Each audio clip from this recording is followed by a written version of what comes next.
Boa noite a todos, tudo bem com vocês? Obrigado pelo presente. Eu sei que quando a igreja dá um presente, isso é uma demonstração de carinho de toda a igreja. Na verdade é do grupo de pastores e todos os membros e ovelhas dessa casa. Como o pastor Osni disse, estamos retornando de férias hoje, começando a trabalhar hoje. Eu, minha esposa Elisângela, nossa filha Sara está lá no Intense. Tivemos uma férias muito abençoada, descansamos bastante o nosso coração, a nossa mente. Agora estamos voltando para a glória de Jesus. Eu estarei feliz se Deus estiver dando assim a longevidade da rainha Elizabeth. Eu já vou estar bem contente já, e Deus vai me agraciar para mais de 95 anos, então tá bom já. Queridos, eu quero trazer uma palavra hoje para vocês, mas antes, eu estava pensando e fiquei pensando, e eu falei isso de manhã também.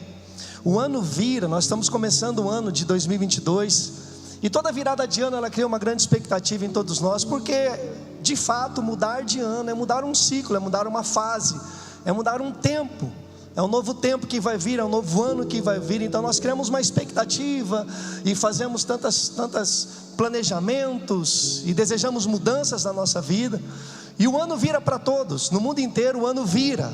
É um período, é um fato que a estação muda para todos no ano. Mas também é um fato que nem todos vão viver a mesma estação naquele ano. Por exemplo, a virada do ano, eu sei de pessoas que elas viraram ano empregadas. Mas eu também sei de pessoas perto de mim que perderam o seu emprego na virada do ano. Tem pessoas que passou o ano com muita saúde, virou o ano com a sua família, com muita alegria, com muita festa. E tem outras pessoas que eu também sei que passou o ano no hospital, do lado de um parente, ou a própria pessoa no hospital. Então nós viramos o ano de forma diferente, embora o ano vira para todos, mas as fases da nossa vida individual, a nossa família, a igreja de Cristo, ela vira o ano junto, mas nós passamos por fases diferentes. E a grande questão é, se confiamos em Deus, nós cremos que não importa exatamente a fase que estamos vivendo agora, mas quando depositamos a fé em Cristo Jesus, nós sabemos que Ele nos dará graça para viver essa fase, para passar por uma fase, para outra fase da nossa vida, debaixo da sua graça e do seu favor. E realmente é isso que eu creio, e que em nome de Jesus, não sei exatamente como você virou o seu ano, como você está começando o seu ano. O ano é novo, mas ele envelhece, por isso que tem vir outro ano. Mas Deus não envelhece, a Bíblia diz. Então o importante é que o ano vira, o ano vem, o ano vai. Deus continua mesmo, abençoando a sua vida, sustentando você, sustentando a sua casa, sustentando a sua família. Ele continua cumprindo cada promessa na sua vida. Ele continua liberando o favor dele sobre você, sobre a sua casa, sobre a igreja de Cristo, sobre a nossa nação e sobre o mundo. Deus continua estendendo a sua mão para abençoar a minha vida, a sua vida, e todas as pessoas que assim nele creem e depositam a sua fé. Amém, queridos? Eu quero falar um pouco sobre favor e fé hoje. Quero falar sobre favor de Deus e a fé de Deus também. Favor e graça, queridos, ele tem o mesmo significado. A graça de Deus é um favor imerecido. Então favor e graça tem o mesmo sentido. Nós recebemos favor de Deus e a graça de Deus daquilo que não merecemos. E é fácil nós entendermos isso. Nós merecemos a morte, em Cristo Jesus nós recebemos a vida. Nós merecíamos a enfermidade, e em Cristo Jesus Ele nos dá saúde. Nós merecíamos a miséria, e em Cristo Jesus nós temos a provisão. E nós vamos entendendo que isso é favor de Deus, é graça de Deus. Não tem a ver com aquilo que eu de fato mereço por aquilo que eu faço. Tem a ver com que Ele estende a sua mão sobre nós. E em Cristo Jesus Ele dá aquilo que nós não merecemos. E lembrar de favor assim, pensando em favor de Deus, eu gosto de pensar um pouco na rainha Esther. Que a rainha Esther, ela está no momento ali, o povo judeu vivia um momento muito crítico. Havia uma trama para dizimar o povo judeu, para acabar com o povo de Israel. E ela é colocada lá, o favor de Deus vem sobre a rainha, e ela é escolhida no meio de centenas de mulheres. A Bíblia fala que o amor do rei Assuero e a sua benevolência veio sobre a vida dela, e o favor foi estendido sobre ela. E um dia ela dá um passo tão ousado que ela entra na sala do rei, sem marcar ali aquele momento, sem ser convidada. E não ser convidada para entrar na sala de um rei você poderia morrer, era essa a sentença. Nunca entre na sala de um rei sem ser convidado. E ela entra. E quando ela entra, talvez ela entra um pouco, eu imagino que o coração dela, porque ela está num palácio enorme, ela está no rei Assuero, o rei que estava dominando naquele momento. Ela está num lugar de alguém extremamente poderoso, e ela entra naquele lugar, e de repente o rei olha para ela e fala assim: o que você quer? Até metade do meu reino eu te dou. E ali a gente vê, e ele estende o cetro para ela, e ali nós entendemos o favor daquele rei está sobre a vida dela. E por causa do favor do rei sobre a vida dela, o povo judeu foi poupado, ela e o povo foi abençoado. Isso é favor de Deus. É isso que é favor de Deus. Quando nós pensamos em José, nós conhecemos a história de José. José foi um jovem que, quando ele estava na sua juventude, ele foi vendido pelos irmãos, ele foi como escravo para o Egito, estava numa terra pagã, estava ali como escravo, e de repente a Bíblia fala que o favor de Deus veio sobre José, e tudo que José fazia na condição de escravo, crescia, prosperava. Ele era um escravo, mas isso chamou a atenção do príncipe do Egito. Um escravo que tudo que ele fazia prosperava, porque o favor de Deus estava sobre a vida dele. Sabe quando você está num lugar que as pessoas reconhecem que o que você faz acrescenta bênção naquele lugar? Sabe quando você está numa empresa ou em qualquer outro ambiente que as pessoas olham e falam assim: cara, tudo que você faz parece que gera vida e tem um resultado sobrenatural. Então nós chamamos isso de favor de Deus sobre a nossa vida. Quero falar um pouquinho sobre o favor de Deus, quero falar sobre fé também. Fé é extremamente interessante, que eles prestem atenção numa coisa, e eu sempre quero que eu tiver a oportunidade de falar sobre isso. Deus opera através da fé. O modo que Deus opera e se manifesta na vida de pessoas, na igreja e nesse mundo, é através da fé. O modus operandi de Deus é através da fé. Não existe outra maneira que Deus opera se não for a fé. Mas que tipo de fé? Eu quero falar um pouco sobre isso, porque existe, com exceção dos ateus que dizem que não creem em nada, embora eu particularmente não acredito nisso, que eles não creem em nada. Eles podem dizer que não creem em Deus, mas eles vão crer em qualquer coisa, como o emprego deles, como a conquista deles, como qualquer coisa. Eles vão se apegar a qualquer coisa, menos a Deus. Mas com exceção dos ateus, todas as pessoas dizem: eu tenho fé, eu tenho fé. Então que tipo de fé? Que tipo de fé que faz Deus operar? E aí eu creio que é o tipo de fé que é produzida pela verdade, que é a palavra de Deus. A Bíblia diz que a fé vem pelo ouvir. Então a fé verdadeira vem pelo ouvir, e ouvir a palavra de Deus. E isso, queridos, tem que ser algo assim que deve cair no nosso coração, na nossa mente. Toda vez que você escuta a palavra de Deus, e essa palavra é a verdade que está sendo revelada em Cristo Jesus, isso produz fé na sua vida.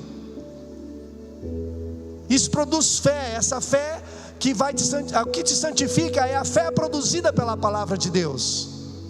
O que te santifica não é se você fala assim: eu quero ser uma pessoa boa. O que te santifica é quando a palavra de Deus produz fé em você, e ela santifica a sua vida. O que te traz paz no coração é quando você ouve a palavra de Deus e ela produz paz no seu coração, porque você creu que Jesus é o príncipe da paz. A fé, a palavra de Deus produz fé, e por isso nós sempre vamos encorajar as pessoas: leia a palavra de Deus, medite na palavra de Deus. Leia, escute. Sabe por que é importante nós estarmos como igreja reunidos e ouvirmos a palavra de Deus, aquela que vem numa revelação da graça de Cristo Jesus? Porque essa palavra produz fé na sua vida.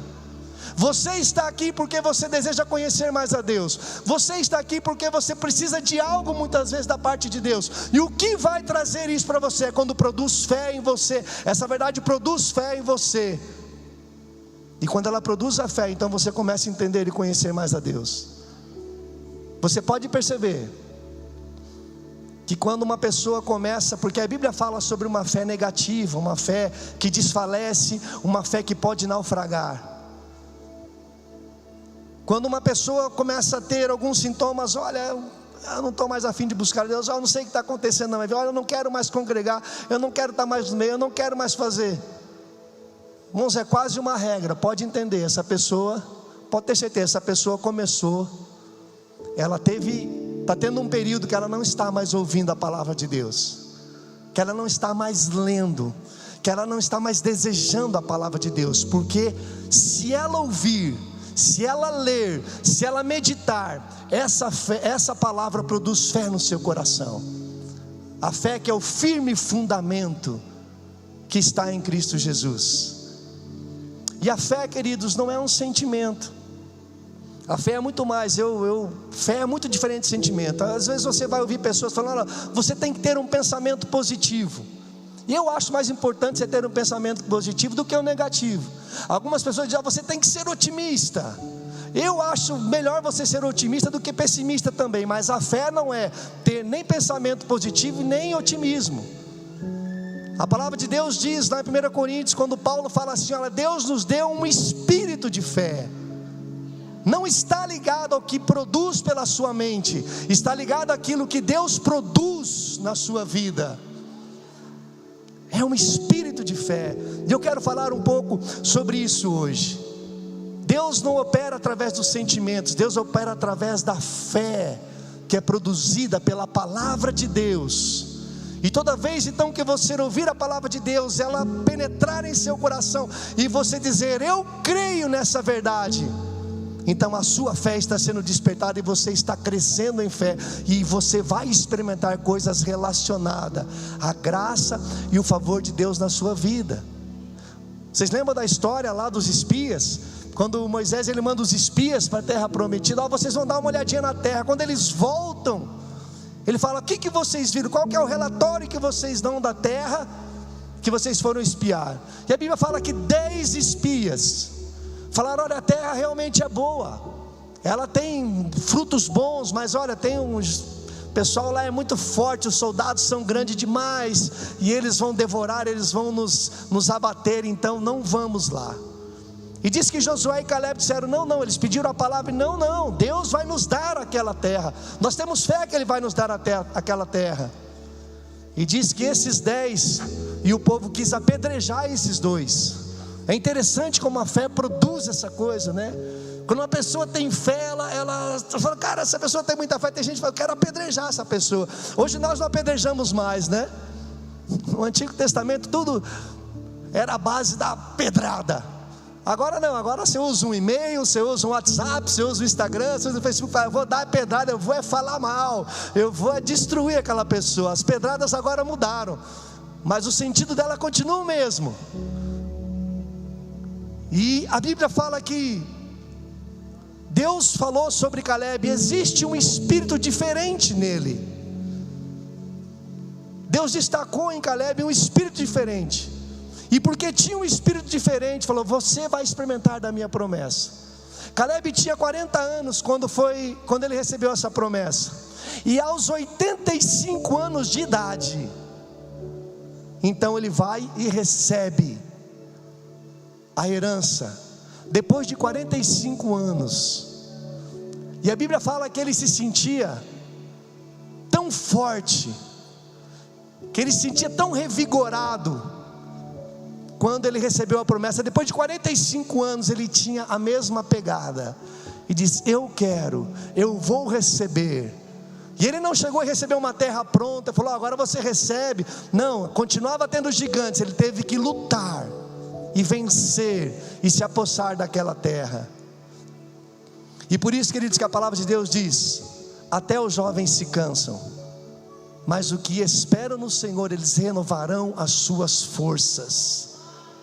O que esperam, que forma, o que esperam, que jeito, com fé, com confiança. Às vezes você vai ver um jovem desanimado na sua fé, Um jovem que não tem perspectiva, não tem expectativa das coisas de Deus. E às vezes você vai ver uns cabelinhos brancos e fala assim: eu estou cheio de alegria porque ainda verei isso na minha família. Eu estou cheio de alegria porque Deus ainda vai me usar. Eu estou cheio de alegria porque eu vou receber da parte de Deus algo poderoso na minha casa, na minha vida. Eu estou feliz porque eu vou ver Curitiba sendo transformada. Então pessoas que falam: existe uma promessa, e elas esperam confiantemente no Senhor. Eu acho tão impressionante, queridos, que a gente às vezes não sabe o poder da fé, mas eu tenho entendido que a fé, ela te deixa até revigorado. É como se os anos passassem. E é claro que nós vamos envelhecendo no nosso corpo, mas algo dentro de nós nos mantém jovens em Cristo Jesus, no sentido de: eu tenho sempre esperança naquilo que Deus tem prometido para a minha vida. A Bíblia fala sobre Moisés, fala quando Moisés ele faleceu, fala assim, que eles não encontraram o corpo dele como enrugado, como envelhecido. Falava assim, não tinha sinais. Ele tinha mais de 120 anos, e fala, ele envelheceu como alguém que cria, e a fé dele o manteve revigorado. Até na sua morte houve sinais de que ele estava sempre com o coração aberto para as promessas de Deus, cumprindo e andando nos propósitos de Deus. Então quero falar um pouco sobre isso, e quero usar um texto que está, é uma parábola na verdade, que está em Lucas, no capítulo 18, do versículo 1 ao 8, é uma parábola que o próprio Jesus está contando, e um pouco diferente daquilo que nós pensamos, irmão. Parábolas, ela é uma maneira que Deus ensina, que Jesus ensinava. Ele usava muitas coisas do seu contexto cultural para passar ensino, mas ao contrário do que nós imaginamos, que ele falava assim para facilitar as pessoas, o entendimento não era tanto para facilitar, porque embora as figuras fossem conhecidas, mas ele não queria que as pessoas só ouvissem as figuras da parábola, ele queria que as pessoas entendessem o que estava por trás das figuras da parábola. Você pode perceber que a maioria das pessoas, quando ouviam parábolas, elas não entendiam. Os próprios discípulos, algumas vezes, eles chegavam para Jesus depois do partilhar e falavam: Jesus, o que você quis dizer com aquela parábola? O que vocês quis dizer com aquilo? E aí Jesus explicava para os discípulos o que significava aquela parábola. Então não era muito para facilitar, era mais para despertar um desejo de conhecer, de saber o que estava por trás daquela palavra. Então nós vamos ouvir uma parábola aqui, vamos, pela graça de Deus, vamos entender um pouquinho aquilo que Ele quis nos falar e nos ensinar. Então Jesus contou aos seus discípulos uma parábola, para mostrar-lhes que eles deviam orar sempre e nunca desanimar.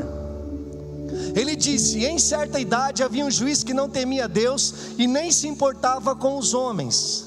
E havia naquela cidade uma viúva que se dirigia continuamente a ele, suplicando-lhe: faze-me justiça contra o meu adversário. Por algum tempo ele se recusou, mas finalmente disse a si mesmo: embora eu não tema a Deus e nem me importe com os homens, esta viúva está me aborrecendo. Vou fazer-lhe justiça para que ela não venha mais me importunar. E o Senhor continuou: ouçam o que diz o juiz injusto. Acaso Deus não fará justiça aos seus escolhidos, que clamam a Ele dia e noite? Continuará fazendo-os esperar? Eu lhes digo, Ele lhes fará justiça, e depressa.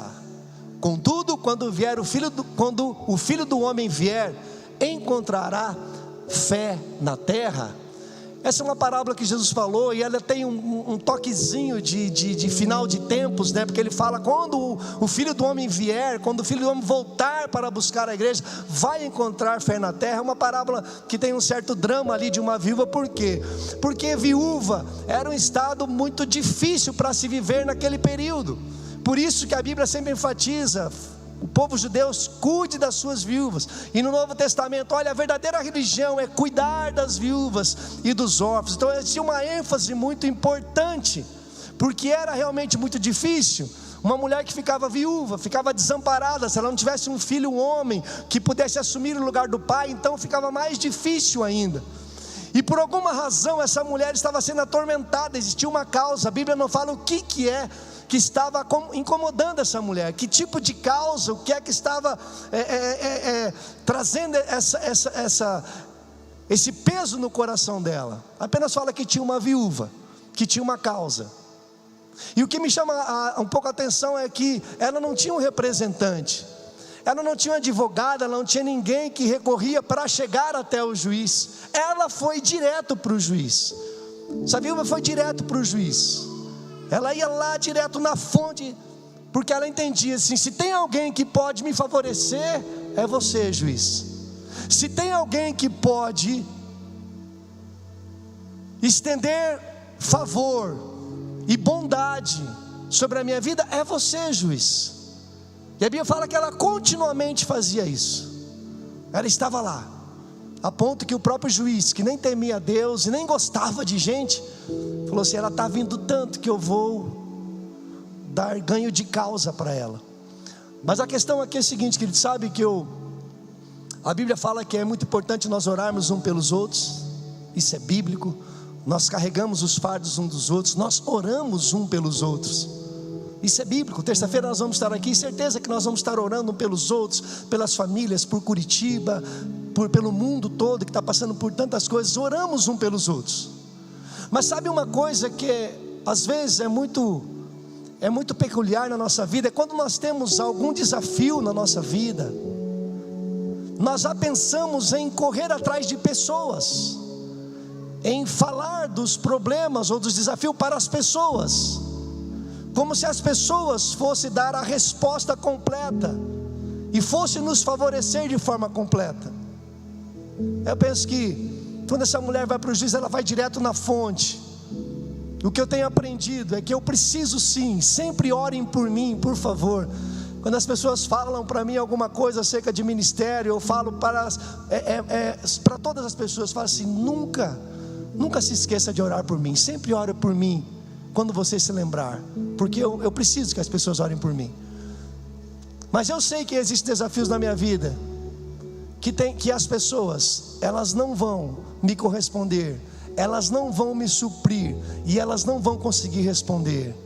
E então eu vou direto na fonte, porque Deus é essa fonte. Nós não precisamos de intermediários, nós não precisamos de pessoas que nos representem. Nós temos um representante que é Jesus, e nós vamos direto a Deus.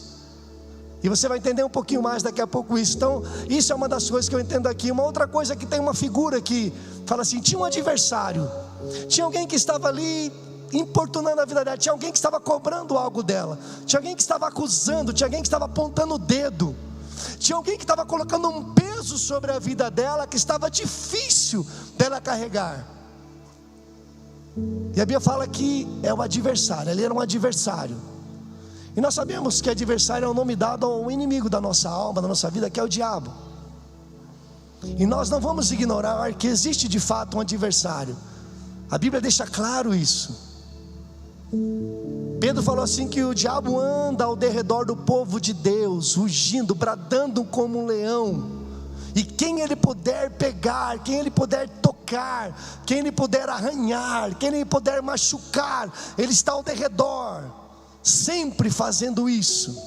E ali ele não está falando que ele está no mundo fazendo isso, ele está falando que ele tenta tragar o povo de Deus.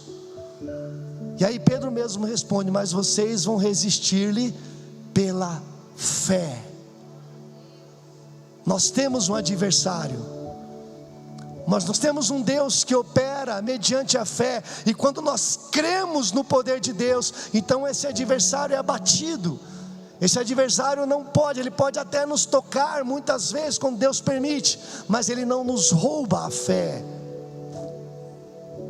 Pedro também ensina lá em Efésios que quando nós temos a armadura de Deus, uma das coisas que ele fala assim: olha, existem alguns dardos inflamados que o diabo vai lançar sobre você.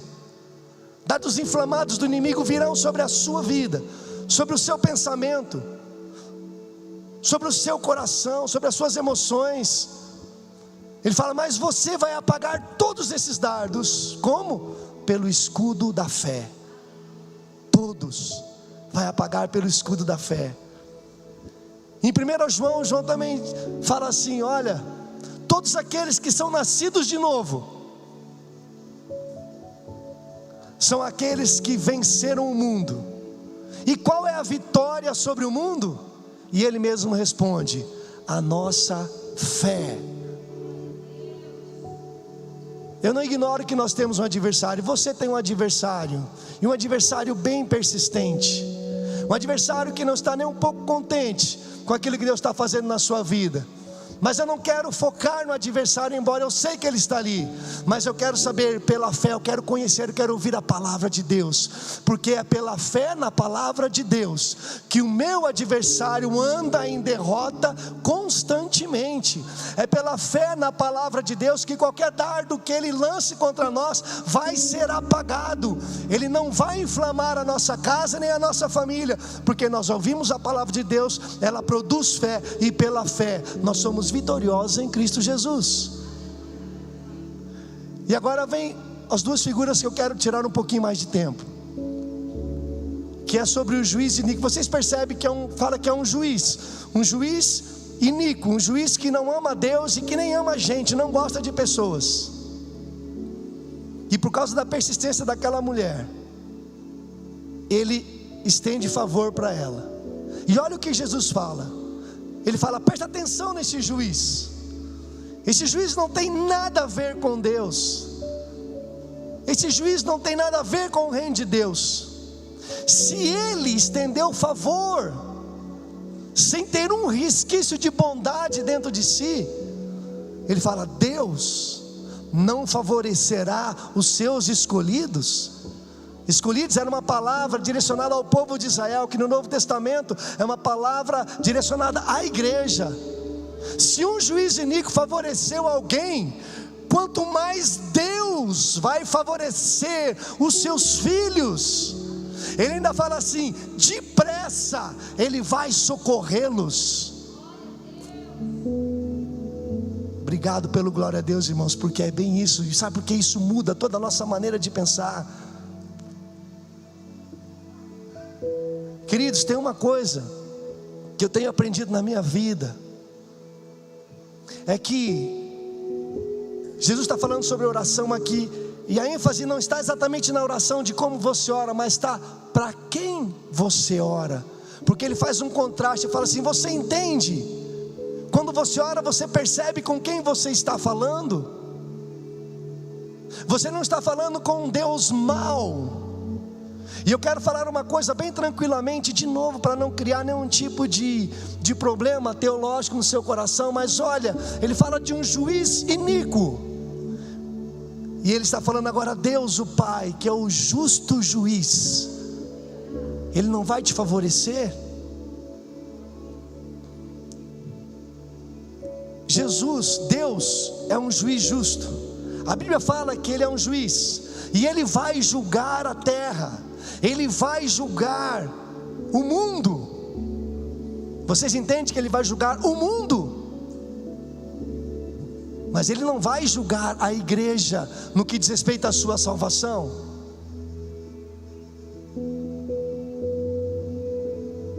Porque às vezes nós estamos em Cristo Jesus, falamos que cremos em Cristo Jesus, e tem pessoas que têm medo do fim, porque será que eu serei salvo?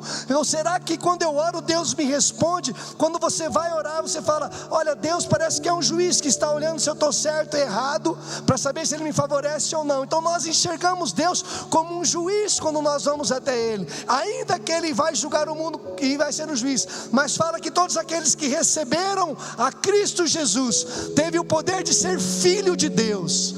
A Bíblia fala que nenhuma condenação há para aqueles que estão em Cristo Jesus. A Bíblia fala que nós devemos clamar pela volta de Jesus. E eu não tenho medo da volta de Jesus. O mundo tem medo da volta de Jesus. Nós temos alegria na volta de Jesus, porque Ele julgará o mundo, mas aos seus filhos Ele recolherá e vai dizer: benditos sois vós que fostes fiel. Mas muitas pessoas, eu quero ler um texto que está lá em Lucas 9, e muitas pessoas ainda têm essa mentalidade que os discípulos tinham quando Jesus estava na terra. Olha que interessante esse texto. Ao verem isso, os discípulos Tiago e João perguntaram: Senhor, queres que façamos cair fogo do céu para destruí-los? Mas Jesus, voltando-se, os repreendeu, dizendo: vocês não sabem de que espécie de espírito vocês são? Pois o Filho do Homem não veio para destruir a vida dos homens, mas para salvá-los. Jesus estava indo para Samaria. Samaria é uma nação considerada, um povo considerado inimigo dos judeus. E os samaritanos não quiseram receber Jesus, não quiseram hospedar Jesus. E aí os discípulos, Tiago e João, o discípulo amado, ele já tem aquele: o que o senhor acha, Jesus? Vamos destruir essa galera aí, vamos mandar fogo, vamos acabar com todos eles, porque é assim que funcionava. Vamos dizimá-los. E Jesus olha para eles, a Bíblia fala que Jesus repreendeu, dizendo: vocês não estão entendendo que espírito vocês são? No Antigo Testamento, de fato, Deus fulminou algumas nações, e ainda assim, quando Moisés orou e algumas pessoas intercederam, Deus poupou muitas vidas. Mas havia um juízo de Deus que a lei não era capaz de aplacar. Mas agora Jesus vem ensinando: agora não, Deus continua sendo juiz e continua sendo justo, mas todo aquele que estiver em Cristo Jesus não opera mais nesse espírito que destrói, mas opera num espírito que constrói. Não opera mais no espírito que deseja a morte dos outros, mas no espírito que libera vida para os outros. Jesus, ele não veio para destruir, ele mesmo diz, Jesus veio para construir.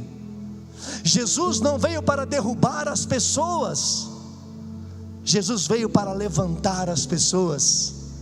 Jesus não veio para acusar as pessoas de dia e de noite, por isso o diabo faz isso. Jesus veio para nos salvar e dizer: você é a justiça de Deus na terra. Vocês entendem o que os discípulos estavam querendo dizer? Vamos matá-los. E Jesus: não, eu não vim para que tenham morte, eu vim para que tenham vida, e a tenham em abundância. Quando você orar, meu irmão, é esse tipo de Deus que espera ouvir as suas orações. É um Deus que estende favor para aqueles que estão em Cristo Jesus. É um Deus que é generoso e bondoso. E quando você é liberado, é liberado por esse espírito de fé, então ele se sente atraído por isso, e ele deseja abençoar a sua vida. Os discípulos ainda pensavam: olha, Jesus vai matar, Jesus é aquele Deus que vai destruir. E Jesus fala assim: não, vocês estão enganados. Vocês vão viver sobre a graça e o favor de um Deus que derramou a sua ira, vai derramar a sua ira sobre o próprio Jesus, e vai aplacar a ira de Deus, e por isso nos tornou justos diante de Deus. E quando nós oramos, então nós temos acesso a um Deus bom, que estende favor àqueles que o temem, um Deus que está com os seus ouvidos atentos para as nossas petições, para o nosso clamor. É esse tipo de Deus que você vai encontrar. Tem um fato bem interessante na vida de Pedro. Pedro, quando ele estava numa pescaria, e ele não pegou nada a noite toda, e Jesus vai lá e opera um grande milagre, e enche o barco dele de peixe, e aquele peixe é distribuído para outras pessoas. E quando Pedro percebe o milagre que Jesus fez na vida dele, ele olha para Jesus e ele fala assim: se afasta de mim, Jesus, sai de perto de mim, porque eu sou um pecador. Ele pede para Jesus se afastar dele. Ele tem consciência naquele momento que Jesus é santo, e é essa consciência que o mundo tem quando se aproxima de Deus, que Deus é um Deus santo. Mas ele pede para se afastar, e Jesus fala assim: não temas, não tenha medo de mim. Eu vou fazer de você um grande pescador de almas. Mas Pedro com certeza não estava entendendo absolutamente nada naquele momento. E Pedro nega Jesus. E Jesus morre. E Jesus ressuscita. E Jesus agora, ele aparece ao amanhecer de um dia. Pedro, a Bíblia fala que Pedro estava com alguns discípulos numa praia pescando. Talvez um pouco desanimado, talvez um pouco abatido na sua fé. E Jesus, depois que ressuscita, então ele vai nesse momento na beira da praia. Mas eles não enxergam direito, então algumas pessoas começaram a ficar assustadas. Olha o que está acontecendo, é uma assombração que está vindo aí. E de repente algum discípulo diz: é o Senhor, é Jesus quem está vindo. E a Bíblia fala que Pedro então, ele estava nu, ele se encobre rapidamente com a sua capa e não dá tempo de nada, ele só pula do barco e vai correndo em direção a Jesus. O mesmo Pedro que falou: sai de perto de mim, Jesus. Agora ele começa a entender o amor de Cristo, ele começa a entender a graça de Deus, ele começa a entender o que é a favor de Deus. E aquele que pediu para Jesus correr, ele corre atrás e diz: eu quero te abraçar, Jesus, eu quero me envolver na sua graça e no seu amor. Eu estou entendendo que você é a expressão da graça e do favor do Pai na terra. E Jesus olha para ele e fala: você me ama, Pedro? Você me ama 3 vezes. E ele respondeu: eu te amo. Ele fala: então vá e apacenta as minhas ovelhas.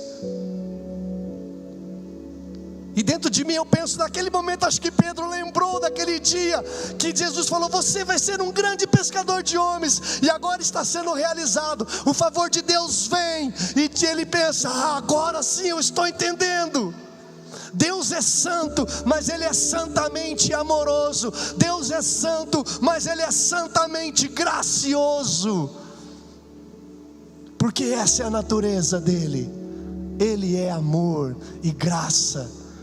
E o favor dEle está sobre a minha vida e a sua vida também. É esse tipo de Deus, é esse tipo de Pai que nós encontramos quando nós vamos orar, quando nós vamos adorar. É um Deus que nos fez justo em Cristo Jesus e tem prazer em favorecer os seus filhos. Amém, queridos? Você crê nisso? Esse é Deus, esse é o caráter do nosso Deus. E aí ele fala também, e aí Jesus pega e fala assim: achará fé na terra. Quando o Filho do Homem voltar, ele vai achar fé na terra. Ele vai achar, ele vai encontrar fé na terra. E é interessante porque eu realmente creio que Jesus irá encontrar fé na terra quando Ele retornar. Eu realmente creio pela própria palavra de Deus, porque Ele vai vir buscar a sua noiva, Ele vai vir buscar a sua igreja. E a Bíblia fala que Ele está adornando, que Ele está preparando essa noiva.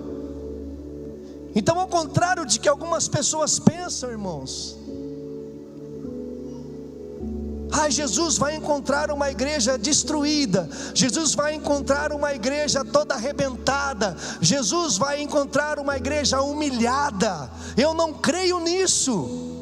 Não é assim que Ele profetizou, não é assim que Ele deixou prometido. Ele falou: eu vou encontrar uma noiva aperfeiçoada em amor, em fé, em graça. Eu vou encontrar uma noiva forte. Enquanto o mundo está lá se afundando na lama, a noiva está se santificando e se erguendo em fé, em coragem, em ânimo e em serviço.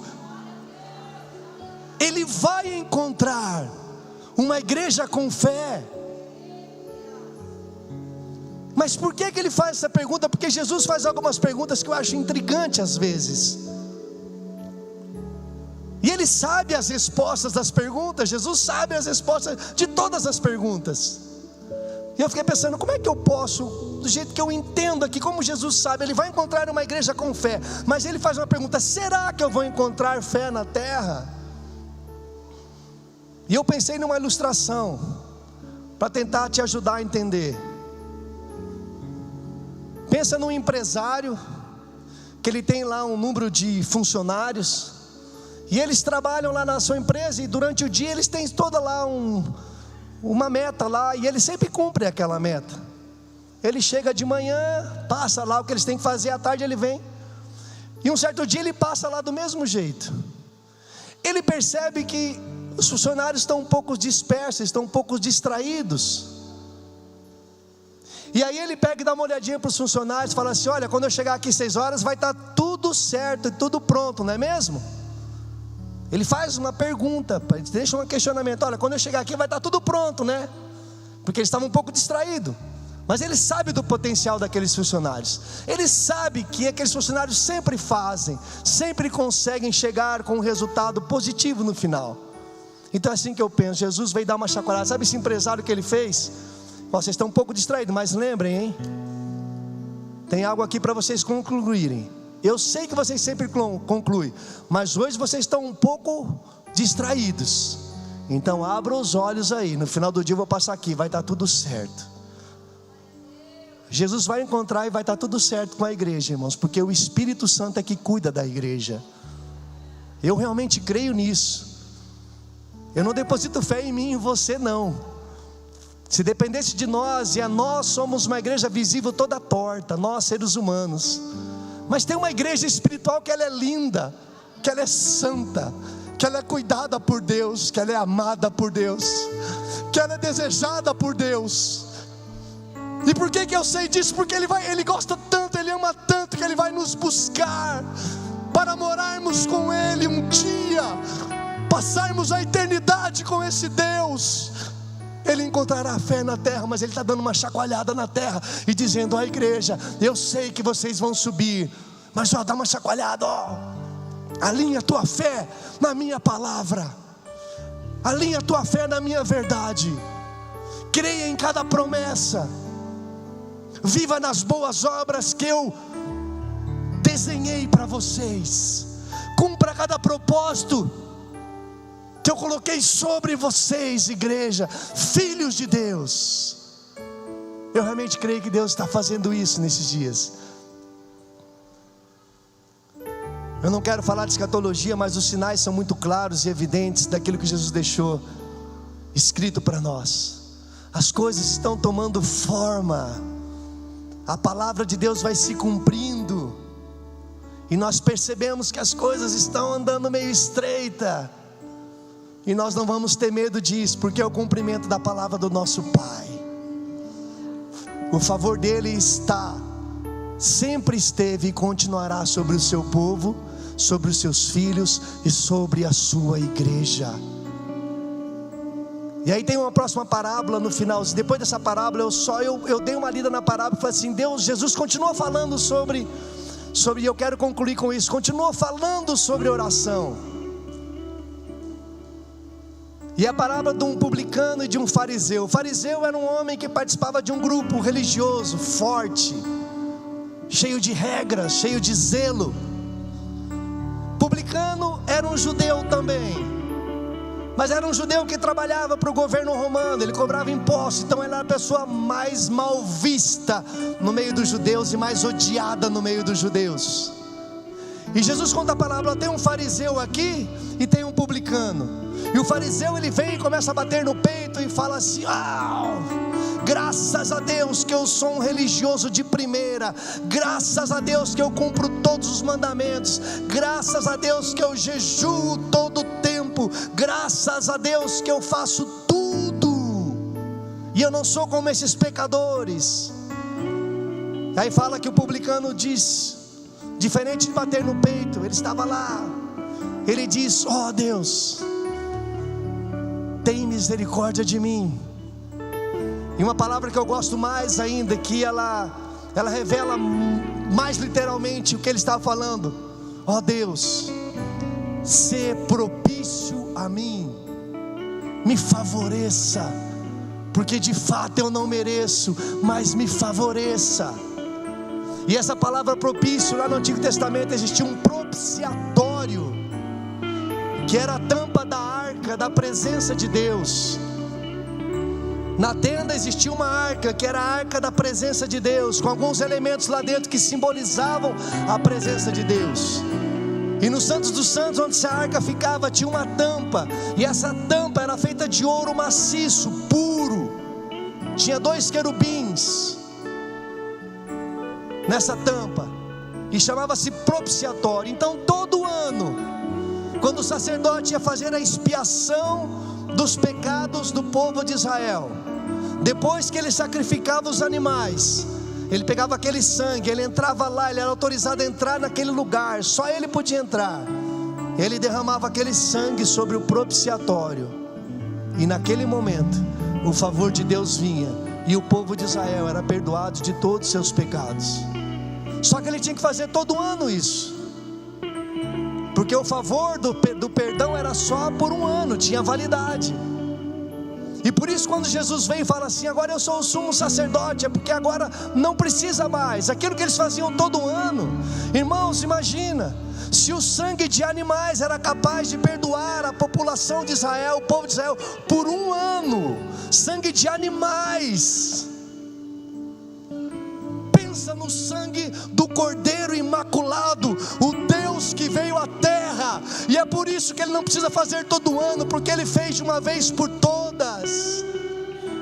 O fariseu estava batendo no peito e falando: olha, pelas minhas obras eu sou justificado. E Jesus disse: não, você não será justificado pelas suas obras. Mas o publicano pecador disse: ó, ser propício. E Jesus naquela cruz, ao derramar o seu sangue, então de uma vez por todas, nos justificou, perdoou os nossos pecados, e o favor de Deus se estabeleceu na minha vida e na sua vida.